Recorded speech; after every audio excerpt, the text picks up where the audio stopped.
Hi, you're listening to Dusk to Dawn, reading horror and weird fiction. We're your hosts, Amber and Dan. Read the episode's book first if you don't want any spoilers, because we're full of them. We also talk about sensitive topics. This is a horror podcast after all, and we swear a lot. Well, Amber does. Find any trigger warnings in our episode notes. We're happy you're joining us, and enjoy the show. Hello and welcome back to the podcast. We're talking about Where I End today by Sophie White. This is an Irish author and have cool, interesting backstory about how he came upon this book. Why don't you tell us? What? Don't you love it when I just spring shit on you? Go. Well, if I tell how we came about this book, you'll just correct me. So why don't you just do it?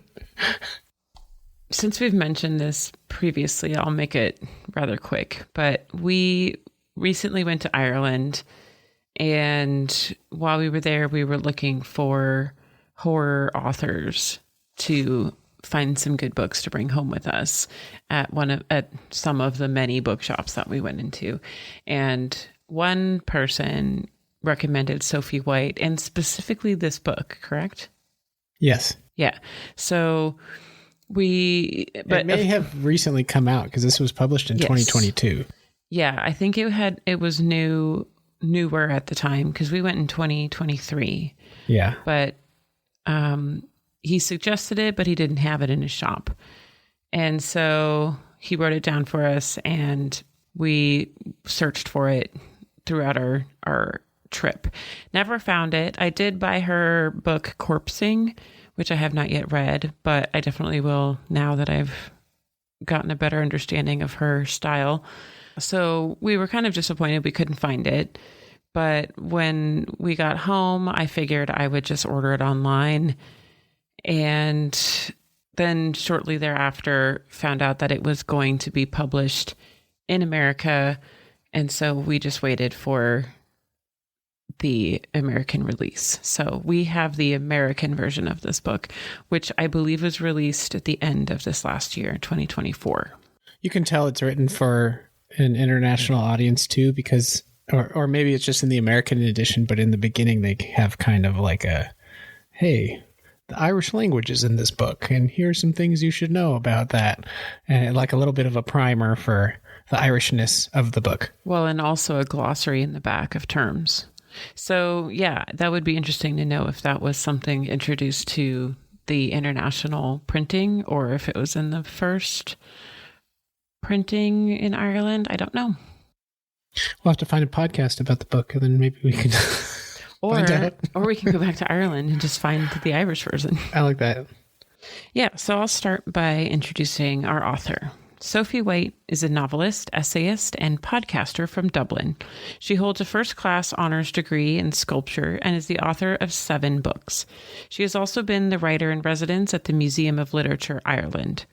Her first 4 books have all been bestsellers and award nominees, and her best-selling memoir, Corpsing, was shortlisted for an Irish Book Award and the Michael Dion Prize for Nonfiction. That's the book I purchased. Her 6th book, Where I End, which we're talking about today, won the Shirley Jackson Award for Best Novel in 2022. She also does not just write horror. She writes romantic comedies like My Hot Friend and Unfiltered, a weekly column for the Sunday Independent Life magazine. And she's the co-host of 2 comedy podcasts, Mother of Pod and The Creep Dive. I think she's got it down right by doing romantic comedy, because after writing a book like Where I End, she must have just been like so drained of emotion and just needed something a little more lighthearted. Well, there's an interview with her at the end of the book, and one of the questions was asking about how she was able to balance the complete juxtaposition that her styles of writing are. And she's like, well, I did get one joke into this book, and it was very dark, but it was when she puts her mother up to face the window that's all not boarded up, but it's rocked up, stoned up. Yeah. Boarded up, bricked up, but with stones. And she's like, how's the view? So, enjoy the view. Enjoy the view, yes. I actually thought that was funny too. It was pretty funny. All right, I'll go into the book summary. At night, my mother creaks. The house creaks along with her. Sometimes in the morning, we find her in places. We never see her move. We just come upon her. Elin is cursed. She has no friends, never gone to school. She has never left this windswept, craggy isle off the coast of Ireland. Her mother is cursed, a silent wreck Elin calls the bed thing. Alongside her grandmother, Elin's days are an endless monotony of feeding, changing, and caring for the bed thing. Their island seems cursed, whispering secrets only Elin hears. Then Rachel, a vivacious artist from the mainland, arrives with her colicky newborn. Rachel arouses yearnings Elin cannot fully comprehend. Soon the unfolding of her mother's secret tragedy and Elin's pursuit of her own dark desires are both destined to unleash a maelstrom upon all three of their lives. So before we go any further, I just want to apologize in advance for both of us and our butchering of pronunciation of Irish names. Yeah, I think that's also a good time to mention, because there's some confusion here, but the language is called Irish, and that's how the people in Ireland refer to it, not Gaelic. Yes. Saying Gaelic would be like, I think we speak Germanic, right? Yeah, I think it'd be like we speak Germanic. No, we don't speak Germanic. We speak English. It's a Germanic language. Irish is a Gaelic language, but it's not Gaelic. Gaelic is the root of the language. It is Irish. And she specifically says that in this book. But we are not Irish. We do not speak the language. So we'll do our best. I did pull up a website that helps with pronunciation, but also I don't form words the way the Irish do. So my mouth is not used to it. You don't form words the way English speaking people do. That's also true. So you got your own mishmash. My English is no better than my Irish. So, today we're obviously going to talk about the book, and some of the main themes are isolation. I mean, this is taking place on like a craggy island off the coast of an island with not many people, and those not many people don't like the main characters and avoid them at all costs. So isolation is a big theme. The manifestation of family trauma, obsession. We're going to talk a little bit about Irish folklore. There's definitely glimpses of Irish folklore in here. Probably more than glimpses for somebody who knows more about it, but there's a few things I noticed that I want to talk about. Also, something else that'd be interesting to talk about is how we've mentioned a few times, like, oh, we went to Ireland and couldn't find horror books. But I think we should be specific in saying that we're thinking like, a modern ongoing horror production, because obviously Irish folklore is rich with supernatural and like horrific elements, and they're all Catholic too, so that brings a whole lot of images of hellfire and burning, guilt, and well, yes, and that's also before, when I have touched on this topic, that's what I meant with German horror as well, because obviously German's history has a lot of horror elements in the literature. Just look at Grimm fairies tales. But again, modern horror that is like currently being published is more difficult to come across. I also feel like this might not necessarily apply, but I'm going to say it anyway, just in case I can cut it out. But this episode might have a couple more trigger warnings than normal, or triggering topics that we discuss, just because the book itself is pretty traumatic. So, and I say that more in the sense of it's realistic trauma as opposed to being chased down by, a murderer with a knife kind of thing. Yeah. This is definitely feels more personal, more focused on real issues of mental health and body horror. And and even in the back of the book, she gives resources to like suicide hotlines and stuff. So just keep that in mind as you listen. But it's also a really interesting and well written book, and it was so well written. Yes, it's really cool because the author does talk about the inception of the idea for this book, which I think she said it had been kind of like percolating in her brain for like 10 years, but she went to an island off the west coast of Ireland. I forgot the name of it, but her and her husband were like walking on a trail along the high cliffs that are similar to the description of the island in the book. And I guess all of a sudden there was no one there. and she just got an overwhelming sense of dread, from the island. Maybe it was just so stark and so bare, and she kept that to herself. And then her husband mentioned that he was also starting to get a sense of dread from the island, and like they needed to get out of there. The fact that they both got that weird feeling in the same place got her thinking about basically just a story with an island that does weird stuff, and that's exactly what she wrote. Yeah, and I really enjoyed how ambiguous it was, whether or not the island itself had any actual sway on what was happening within the book, or if it was just because it was dark and creepy. Yeah, it's that line of horror of not giving you answers. But let's give a little bit. I know we did the book summary, but let's kind of like paint the picture of the daily life of Elin and her mother and grandmother, and what this looks like, and very occasionally her dad. From the very beginning, I was reminded of We Have Always Lived in the Castle. The setting had that gothic, dark, isolated, like the family was isolated mood. And Aelin, right off the bat, points out how no one talks to her, no one looks at her. They'll cross the street if she's walking by, or turn around and literally run in the opposite direction. Yeah, there's one little scene where she mentions being out on a walk on like a really crappy, rainy day, and she's like walking towards someone, and they both have their raincoats on and over their heads. And then like usually the other person, when they see her, will like go across the street. But in this instance, they don't see each other until they see each other's reflection in a puddle. And the other person's just like, oh shit, it's her. And runs away in the opposite direction. Yeah. And that reminded me of Mary Cat. Totally. And We Have Always Lived in the Castle. So that mood that she set right away was very Shirley Jackson-esque. And at that moment, I was like, oh, well, of course she won the Shirley Jackson Award, because this gives a very similar mood. And it shifts. I don't feel like this whole story is like trying to be Shirley Jackson. It's just that beginning mood really set the scene well. And then she shifts into her own voice. So as far as the family's life and what it's like, it's pretty drab.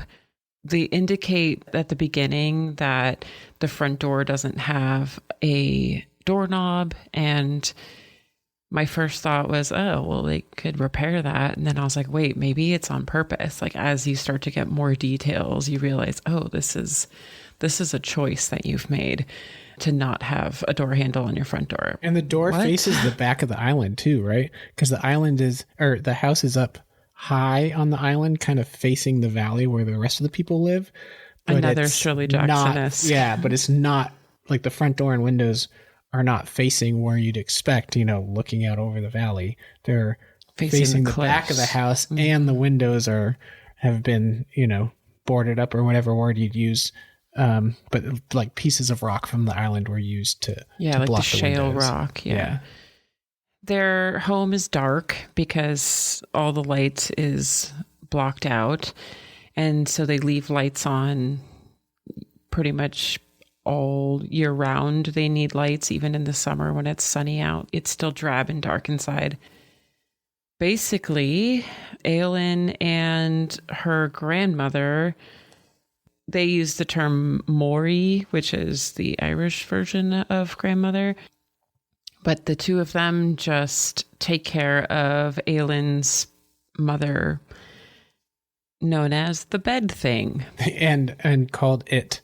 Yes. Which gives you an indication of how they view her. And it's sad. Yeah, this is body horror. And so to really build up the suspense, the mom is a complete vegetable and can't move on her own. Doesn't even make eye contact with either of them, just kind of like her eyes skitter around. There's no conversation happening. She's like not there. She's completely limp. Yeah. And they have to pick her out of the bed using a system of ropes and pulleys, and the same for giving her a bath.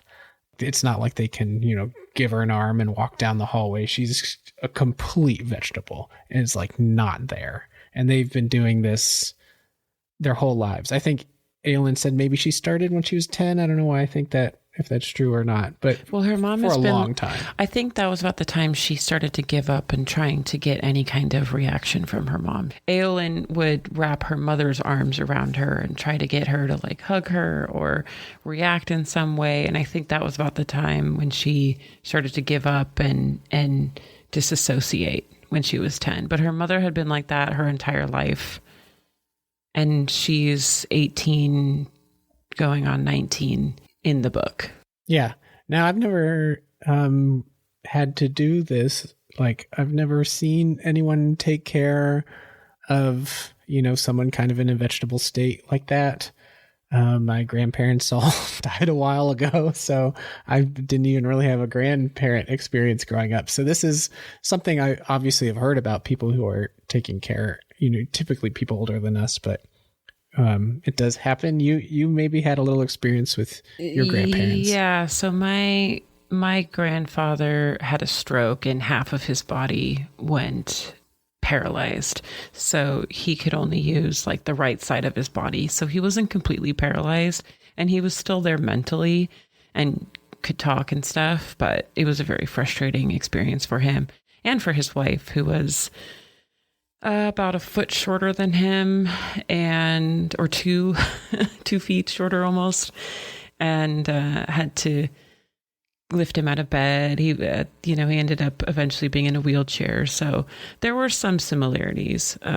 This is just like an extreme version. I mean, yes. No eye contact, no recognition. Yeah. So like I saw a version of this where it was more watching someone being stuck in a body that wasn't doing what it was supposed to, and and watching him get more and more frustrated as time passed. And he died when I was 8, so I was still pretty young, but it definitely gave me food for thought as a kid. It scared the shit out of me. Yeah, so they never take the mom outside. The other villagers don't like them, and the grandma is very much like, and don't be involved with the villagers. Like, we're shut up in this house taking care of this business. Because the story about what's going on in that house is a little different between the perspective of the people living there and what they want the villagers to know. And I'll leave it at that. So there's some surprise there, but there's definitely like some secrecy about this situation that they're in. Yeah, but just to finish the thought about my grandpa was that I guess for me that made this book a lot more intense, just with the body, the paralyzation of the mother. And I don't want to say like it was traumatic in that sense, but it definitely made me more aware of what can happen to a body at a young age. And so seeing this in such grisly detail and watching the daughter disassociate was, I don't know, it made it more real to me, I guess. Yeah, I bet a lot of people have been through a situation taking care of somebody, in different forms of that kind of helplessness, right? So yeah, it's a scary thing to think about being stuck in your own body. And it's interesting because like we learn more about what happened to the mother as time goes on, but at first, especially, you don't know why she's like this, and is she there mentally? Is she stuck in this body or not, is something that Aelin thinks about. And so then, of course, you think about it because she mentions it. And that's a fear of mine. Yeah, so there's a lot of anxiety.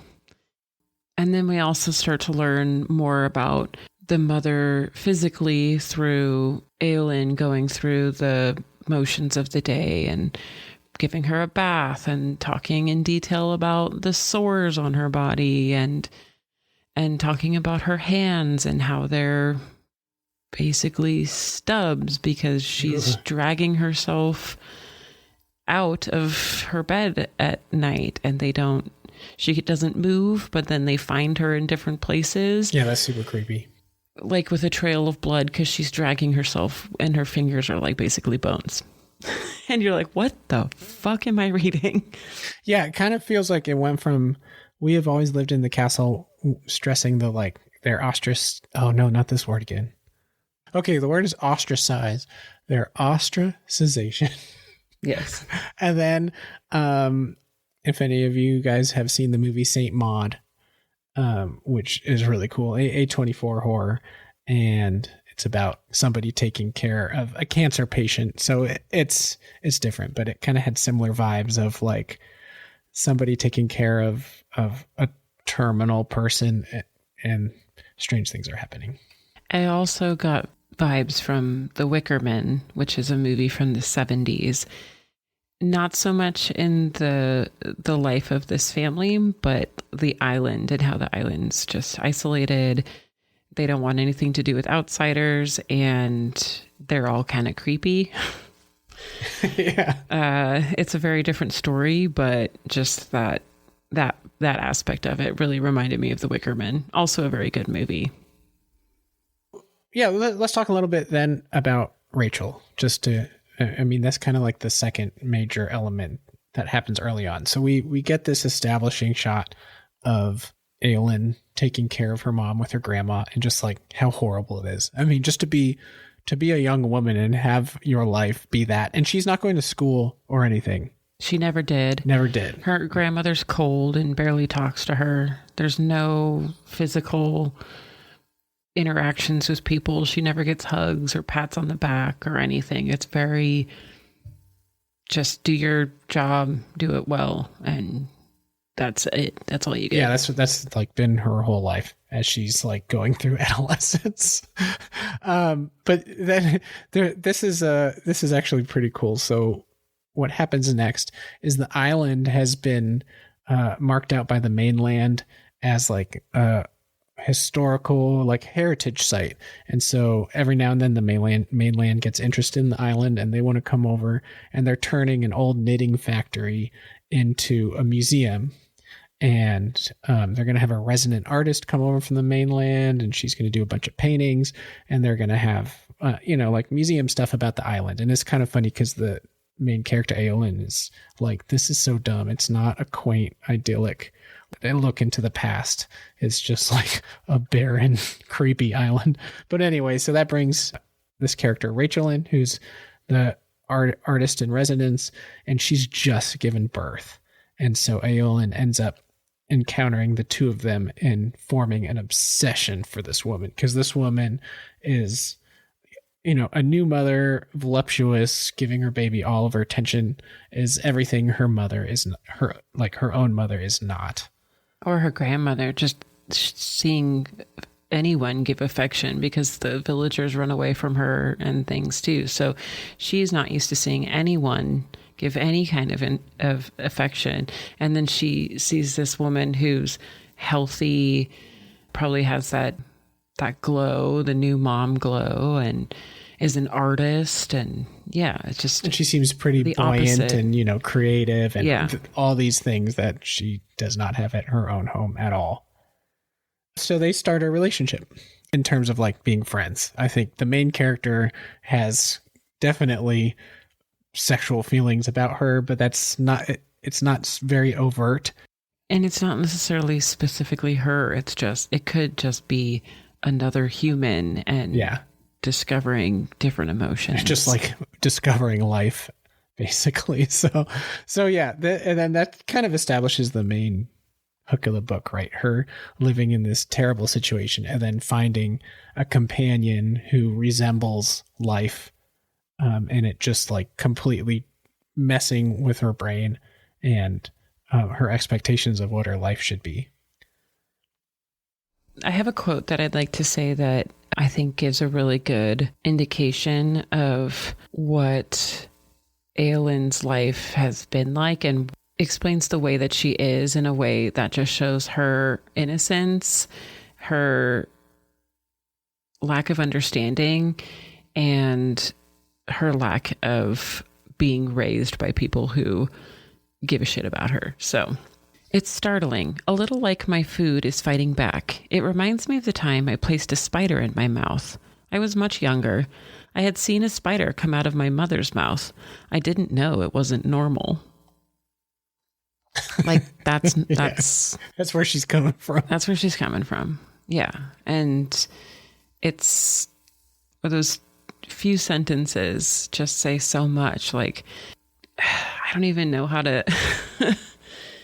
It's really fucking sad and traumatic, you know, like to not even understand something as basic as, no, we don't put spiders in our mouth, because no one's there to teach her that.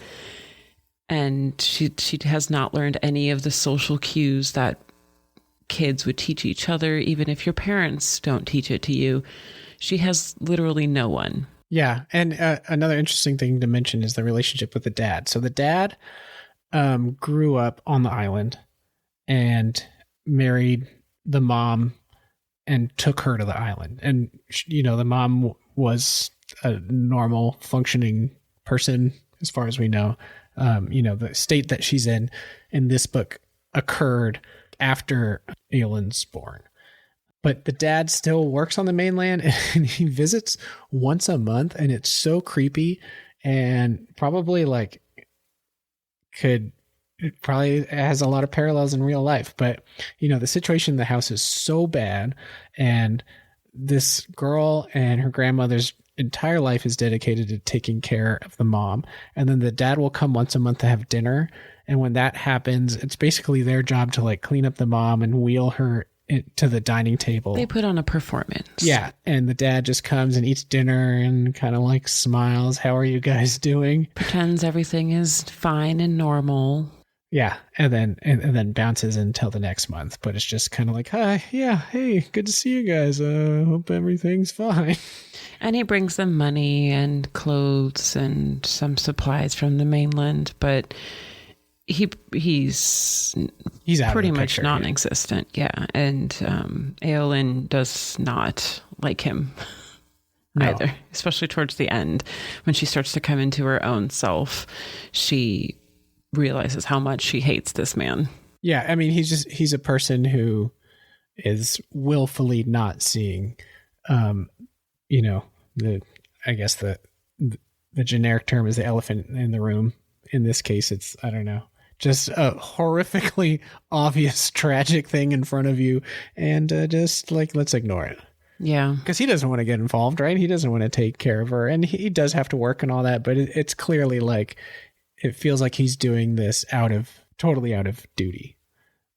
And guilt, I'm sure. And yeah, the guilt, of course. But otherwise not an involved parent. Yeah.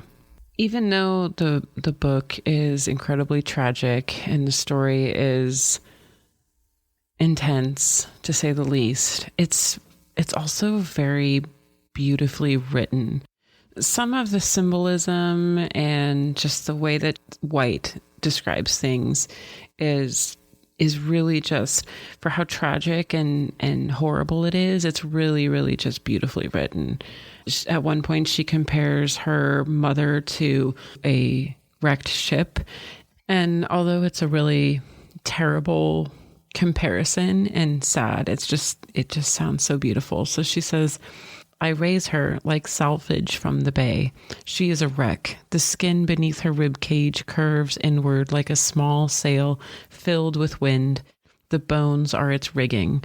On the underside, fins of vertebrae descend like keels. And it's just so hard to appreciate because Can I match your quote with a quote? Yeah. So this is her. You gonna one-up me? No, I'm just gonna match you. So this is the main character describing Rachel's baby, who's the artist in residence. And she's definitely likes the whole aspect of this woman being a mother, but there's jealousy with the baby. And so here's how she describes it. That's what a baby is, I've come to see now. It is the mother's whole soul extracted, freed from her body and out of her control. It is her entire existence absorbed by this chunk of meat, a jumble of tiny bones and flickering organs. That's what a baby is, a little device with which to torment its mother. I think you'd agree. Come on, dude. Come on, when we're both like in your space, when you I mean, I don't think maybe you think it's a little device to torture me with, but I don't know. I wouldn't go as far to call my child a chunk of meat, but really? I kind of want to start calling him that, my little chunk of meat. I do call him my small human, but yeah, I mean, it's interesting because yeah, there are times when being a parent is incredibly frustrating and you're like, what is this thing? Why is it sucking all of my life from me? But it's a beautiful thing. She has a very tragic way of seeing this, because this is how she views everything. She views her mother the same way, you know. It's something that needs constant support, constant attention, all your time, all your energy. And to Rachel, it's exhausting. As a mother, it's exhausting, but it's your job. You've whether or not you made the decision to get pregnant, in Rachel's case, at least she decided to keep the baby, and therefore she made this decision. And it's hard work, but when you see that baby smile up at you, it makes everything worth it. But Aelin doesn't have that moment ever with her caretaking duties. It was thrust on her. There's no response ever at all from anyone, and no appreciation. And so the way that she sees this baby is similar, because in a lot of ways it is similar, but it's so completely different. And it's just tragic to watch her not understand something that is really beautiful in life. It's interesting too, because she spends her entire days, I mean, like her entire daytime existence, except for, you know, occasionally she gets a moment to go out and swim or something. But, you know, which she's not even supposed to do. Yeah. Yeah. But like 90% of her existence is taking care of her mom. And then the way she kind of gets in with Rachel, and because she's trying to spend as much time with her as possible, is she goes out at night after her grandmother has fallen asleep and then does what? Takes care of Rachel and the baby. So she's still stuck in the caretaker mood. And it makes sense. You know, if you're with a new mom, you're going to help her out, but it's just all like she knows as well. It's all she knows what to do and how to take care. Like all she knows is how to take care of someone. Yeah. But then it becomes a form of jealousy that she wants Rachel to herself because she gets something back from Rachel. Rachel gives her the appreciation that she's not getting anywhere else. But Rachel's tired and distracted with the baby because that's her job. And so Aelin becomes incredibly jealous of the baby. And it makes perfect sense. It's not okay, though, by any means. And what she does to this family is so fucked up because she doesn't understand what she's doing. And, oh, God. I feel like if I knew Hitchcock better, there's got to be some Hitchcock analogy that goes with like the obsessive stalking. Like Psycho. Maybe. With Bates and his mom. Yeah. Another really interesting aspect of this book that you might have picked up on from our quotes, but it's first person from Aelin's perspective. And that just makes her reactions to things more visceral, and just her descriptions are raw and honest in a way that if it were third person, it might not feel so genuine. Like not only does she not really know how to interact with people, and so doesn't necessarily know how to tone down how she describes things. Like she's just very unhappy and lives a horrible life. So she's just so raw with her descriptions and her emotions, and it's just so intense. It's so intense. And the things that she does with no remorse is also very intense. And it's sad because I feel like it's not that she doesn't have remorse, she just doesn't know better, which is so insane. Well, I mean, at that point, since she doesn't really talk to her grandma except for like, here's what you have to do and pay attention and focus and all that. So she lives completely internally, right? I mean, her life is just whatever secret world she's created.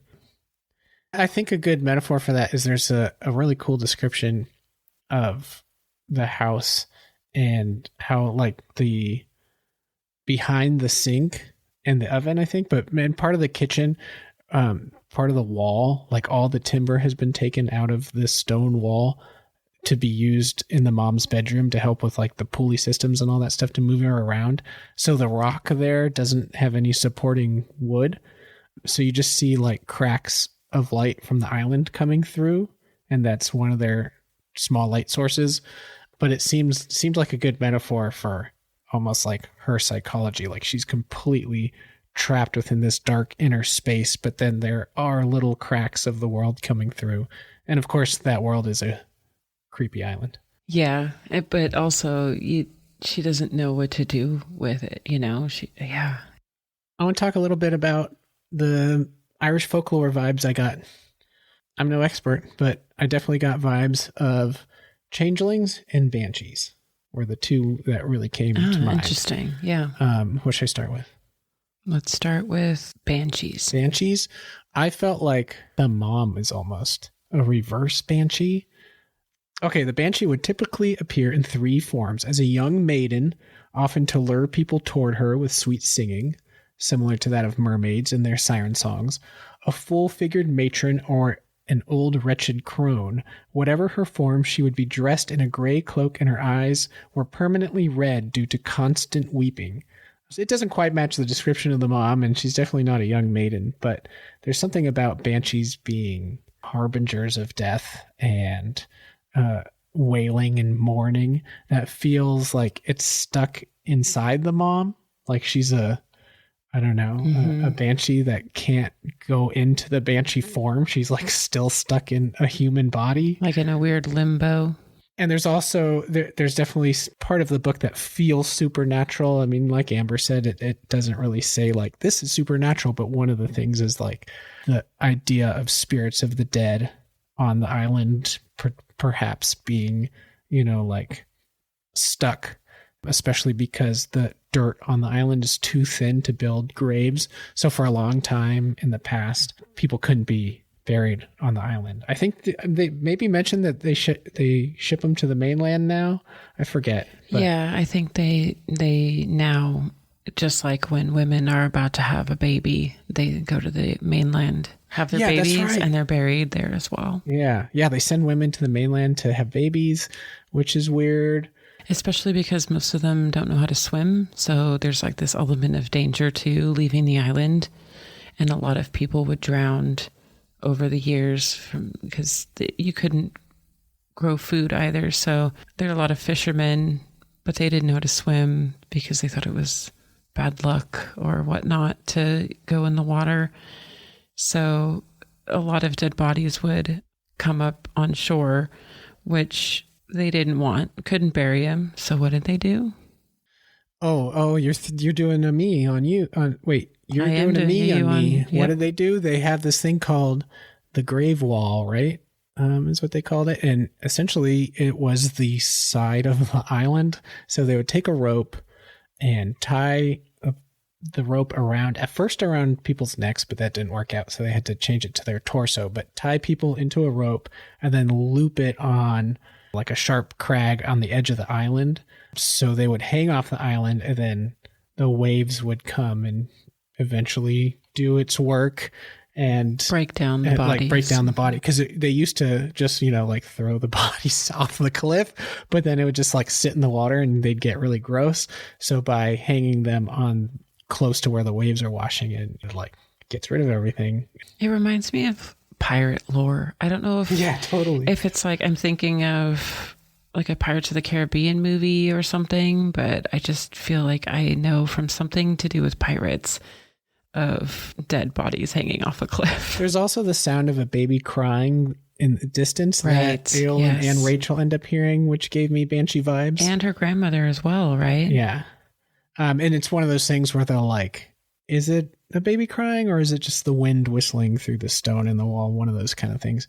And then I also mentioned changelings. So for those who don't know what a changeling is in Irish folklore, it's basically the idea that the fairies would come and take a child and bring that child to their fairy world and then leave another child in its place. A doppelganger. Yeah. And also, if you don't know, fairies in Ireland were tricksters and weren't necessarily good or evil, but, did some stuff that... They're not Tinkerbell, you guys. Yeah, they're not Tinkerbell. That's a good way to put it. Now, I don't think necessarily they're like that aspect of the changeling thing happened in the story. It doesn't seem to be that way, but there's definitely just the idea of there's something going on with the mom that may have passed down to the daughter, and something about the village and the people that makes them not quite right. Almost as if like everybody on the island is a changeling. I don't know, but just this vibe of like there's something off about these people that's, I don't know if it's, I don't get the vibe that that's not human. It almost feels more like a disease, but in a kind of a unexplained supernatural sense. Yeah, and it's as if the islanders also see them as cursed, or every time they see Eowyn, or if she gets too close, they'll spit as like a way to ward off bad luck. So she's constantly getting spit at or on. And it just shows how othered she is and how superstitious the people on the island are. I hope we're not making it sound too depressing and horrible, which it is. But that doesn't mean it's not worth reading. And this is a horror podcast after all. So it was not what I expected it to be. And it was very horrifying in a way that I'm not used to with horror, and probably in part because it's Irish, so it's culturally different. And also, of course, just every author is different. But I think pulling in some of that Irishness to it really added a lot to this book. I thought it was so well done. And just the thought of body horror, usually when I think of body horror and horror, it's, like somebody's head gets split open with an axe, and you see it in detail. Like the movies, the Saw movies and stuff like that. Yeah, where this was body horror almost more technically, or almost in the sense realistic, where it was a body going through horrible things, but not necessarily, the victim of violence, but just a body in a bad situation. It was realistic. It was like your body could go through this kind of thing, or thinking about what it would feel like to drag yourself to the point where your fingers are stubs. Like, oh my God, it's horrifying. But like, I can picture that more in my mind's eye than some of the body horror of like, peeling someone's skin off or something. I don't know. It just seems a little too out there sometimes with body horror. It's like, okay, we're doing this to make you uncomfortable. Whereas I feel that White wasn't necessarily doing that with this book. I don't think she was using it as like body horror to make you uncomfortable in the same way, but which I think made it even more intense because of how real it felt, at least to me. She mentioned too, I had mentioned in the beginning of the episode that her and her husband were on, that remote island and got that feeling of dread. She also said another thing that happened was that her father was in a vegetable state for the last, I think, like couple years of his life. So she had that experience of someone she loved very much suddenly being vacant, essentially. And caring for him and wondering if he was in there. In that she body. Also makes sure to say like she grew up in a loving family, because in the back they have the interview with her and the editor is like, so was it like this? And she's like, no, I had a great family. Yeah. And I mean, another thing to remember, she writes romantic comedies. So yeah, it's just writing, but it's just so well done. It feels so real. Yeah, I definitely recommend this, and I'm glad that it's been released in America, and I don't know, probably other places too. Definitely Ireland, and probably England. Yeah, I also really appreciate the fact that neither of us had read it yet, so we couldn't spoil it for each other or go in already with like understanding how it ended or backing up our assumptions from the first time through or whatever. Like, this is our initial reaction to the book. Yeah, I'll admit I kind of went in thinking like, I mean, I didn't know what to expect because I didn't even know if we read the back copy. You probably did, but I had forgotten it. But I was thinking like, all right, there's not a big horror industry over there. Like, I'll go in there, and I was going into it being like, oh, well, let's see how Ireland's modern horror book is doing. And just thinking like, there's not a lot of experience here. I didn't know what to expect. I didn't know if it would be like fully developed horror, I guess. Or just have horror elements. Or just going in knowing that there wasn't a lot of reception when we were asking about modern horror. So wondering if it might feel like how that would affect it. I didn't really know how. I see what you're saying. Yeah. But this was like, it was really good. I mean, I wouldn't have guessed. It's not what I would consider modern American horror in the same art. It's so established here that it's like, okay, which subgenre does this fit into? And it's very different. I see what you're saying with like not being sure. Is it going to be kind of a lame wannabe slasher, or is it, and it felt very distinct and it felt very Irish, which was so cool. Yes, agreed. I 100% agree. And she also had some fun stylistic things going on in the book. So when Aelin was thinking things, it would be the typeset would be to the right and in parentheses and italicized, and just the style would shift once in a while. And there were, I want to say, a handful of instances where the sentence or portion of a sentence would be placed oddly. There would be a couple of words and then a large space and then a couple more words.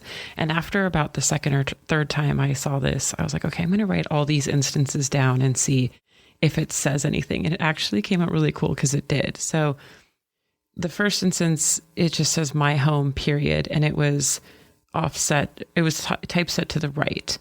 But it was not in the same format as when she's having an internal thought. And then another one, it says my baby with a big space is on the beach, or a baby is on the beach. So this is what all the oddly broken up sentences throughout the book stated.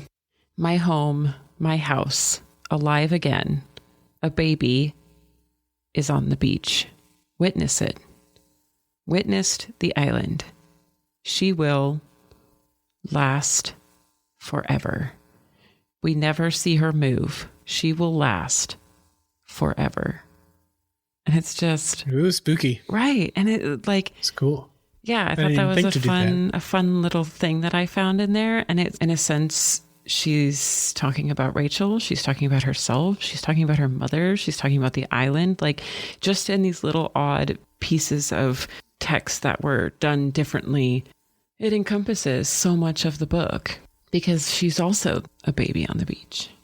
Which is fascinating. I feel like it was cool. You could so easily go back and read this again and find a lot more tidbits of things that White put in there that just worked really well with keeping it subtle, but then coming back around and being like, oh my gosh, yeah, that makes more sense now. Or, okay, I understand now that I know how it ended, why this is like that, or why they're acting like that kind of thing. Yeah, it was cool. I was pleasantly surprised with this reading for sure. Yeah, so overall, I would say that it was definitely an emotional roller coaster. I felt at times I was rooting for Aelin, and at times I just wanted her to stop. And at times it was an emotional roller coaster. I wanted her to get out at the end, but I also was really scared if she did what she would do. But we've definitely tiptoed around a lot of this book, but I think that if we went too much into detail, it would ruin it in ways that would take away from reading it. Yeah, the way things are unraveled is just really well done, and it's done so subtly that it's just best to experience it in the book. Yeah, but it's definitely an exploration of trauma on different levels, of neglect of the stress of being responsible for another human's welfare, especially when you feel so much resentment, which of course is going to creep up in that situation because your life is basically over. You are in charge of this other person, be it a baby or a parent or any other person. Also the expectations of a mother, right? Because the main character's mother gives her nothing. And then she meets a mother has a newborn and gives it everything. Yeah. Yeah. And like what the lack of parenting can do to a person. And there's just a lot to unpack, but it was so well done and easy to follow along.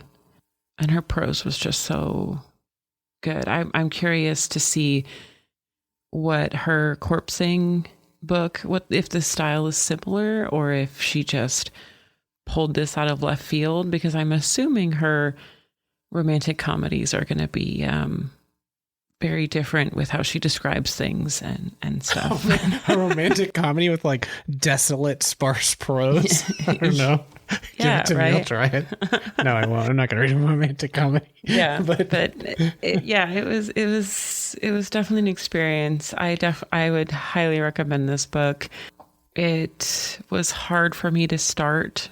It was hard for me to continue on once I started because it was just so intense. I was feeling it. But it's also a quick read. It's like 220 pages, I don't know, decently spaced out wording. You know, it's a quick read and page count and like how well the prose flows along, but the subject matter is very heavy. It's heavy. Yeah. You could easily sit down and read this in a day if you can mentally stand. Yeah. I don't suggest it. Would give you a lot to think about you physically could do it, but I don't suggest it for your sanity. And if you do, then maybe you also pick up one of her romantic comedies for the next day to like wash it out. I don't know. Yeah, that's a good idea. Yeah. But yeah, so I think we said what we wanted to say about the book without going into too much of a spoiler territory. So let's talk about what we're reading. Yeah, well, actually, up next, we have another Irish book we're going to be reading. Which we didn't really realize until, we picked it a while ago, but you just noticed. The next book that we're reading is Carmilla, which it's been just one of those books where it just keeps cropping up everywhere. I feel very Bader-Meinhof syndrome coming on. And I've read the back a few times. It's been sitting on my bookshelf, and I'm like, I want to read this book. It's vampires. It predates Dracula and is supposedly one of Bram Stoker's influences in making Dracula. I was like, that sounds great. I want to read that.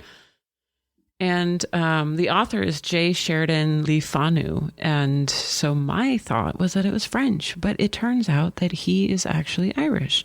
So fun enough, we get to do 2 Irish books in a row. Cool. I look forward to it. When's the last time we read like a classic book? Do you count The Shining as a classic? Oh, not like this level of classic. No.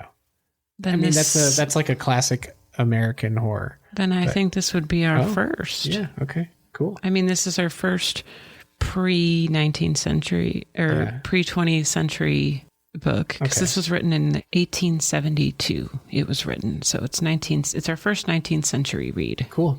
And it's considered a horror gothic, so we'll see. Nice. I'm looking forward to reading a gothic tale. We just read Where I End is very gothic, by the way, guys. Yes, it is. But I mean like in a castle. Classic gothic literature, not gothic like the style today, or American gothic, but true 19th century. Yeah. Or earlier gothic, which will be fun because I love a good gothic book, and we will definitely read some that I have read in the past on this. I'll have a lot to say, I'm sure, about the gothic aspects of this upcoming book. And yes, Sophie White definitely got that. Just it felt a little more American gothic It didn't have the cathedral with basements and... It's more Gothic in the vibe, right? It's like isolation and desolation. So yes. It's a vibe Gothic. Yeah, more American where this Gothic. next one is like just an old school Gothic in a castle vampires book, right? I think. Victorian, I haven't read it, so who knows? Maybe European. They don't spend much time in the castle. So it'll be interesting. We've always lived in the castle, though, even if they don't spend time in it. But yeah, so that'll be fun. And yeah, since it's a shorter one, it should be a lot easier to get. You can read it ahead of time, for sure. So what are you reading right now or listening to or whatever? So I'm currently reading My Darling Dreadful Thing, which was recommended to me by a friend, a mutual horror fan. And I'm enjoying it. It's also first person, and there are a little bit of similarities with where I end, mainly just in the sense of it's a daughter who's neglected and treated poorly by her mother, so she doesn't understand the mother-daughter relationship well. She doesn't have the love and support of a family, so it's got a little bit of Gothic vibes. It's a very different story, but it had a little bit of enough of a parallel in some aspects where I would start reading one and be like, okay, wait, which book am I reading right now? But it's good. It's by Johanna von Veen, and she supposedly has the ability to speak to the dead, and she might be schizophrenic, or she might have friends who are actual spirits. That's kind of the push and pull of the book. Like, is she crazy? Is she actually conversing with spirits? It's entertaining. I think I'm about halfway done, but honestly, I'm still reading the cannibalism book. I just finished Where I End not that long ago. That's all I have for you this time. Oh, wow. I know. Don't you even like to read? I mean, I can talk about how I'm reading Dust and Grim with Ulysses, but... Oh, well, you just did. Yep. That's really, I don't have a whole lot on my plate right now. How about you? What are you reading? I made sure to read something just because, like, the last one or two episodes when you asked me, I was like, oh, I've just been playing Switch. So I was like, okay, now I have to read outside of what I'm reading so I can be interesting. So be interesting. So, oh yeah, check this out. It is pretty interesting. I am reading Edward II by Christopher Marlowe. So I'm going way back in the past. And I started reading this because it was mentioned in a podcast I was listening to called This Guy Sucked, about historical figures and why they sucked and why we shouldn't revere them as much as we do, which is cool. It's funny. I don't know if they talked about Edward II, or I think actually one of the hosts on that podcast has a podcast called Gone Medieval, and that might be the one where they talked about Edward II. But anyway, he was a terrible king, and it's really tragic because he just had a lover boy who he wanted to frolic around with and be in love with, and just wasn't interested in kingly duties at all. Just, and like, so he gave this guy, he's like, oh, I love you, Glaveston, and made him like the Earl of Cornwall, the Duke of whatever the hell, the like first of men. I forgot the titles, but like, I'm just laughing because that is so like British history, like Edward the something, Henry the some number. But he gives this guy like 4 honorific titles that are like very important, and so the nobility is like, what the hell, who's this guy? It's really interesting, and it's cool to read Christopher Marlowe because I've never read any of his plays, and he was a contemporary of Shakespeare. Well, you might have read some of his stuff, supposedly. Right? Yeah, some. Although I've heard, like, did he write some of Shakespeare's plays? I don't know. I've only read, I'm 2/3 of the way through Edward II, and the prose is totally different. Similarities, but like very different style. It's actually a lot easier on the brain. Not to say it's simple by any means, but compared to Shakespeare, there's not so many levels of wordplay going on. And I was telling a friend of mine about how I was reading this, and he told me how Marlowe was killed in a tavern at the age of 29 over a bar tab. He was stabbed above the eye and died. So that's crazy. Pay your tab, folks. Yeah. So there you go. That is crazy. I'm reading something a little extra. I didn't actually know that about him. But Yeah. I know very little about him. The only time I'd heard the name Christopher Marlowe was in relation to Shakespeare. So that's all I really knew. So it's cool to, get a little smarter about some old white dude. So I've definitely been rubbing off on you because I think you were listening to that podcast while I was reading Henry V. Yeah. And he was Henry V's uncle or grand uncle. Because I think it was Henry's father is the one who came and deposed the king. And I don't think was it him? I don't know.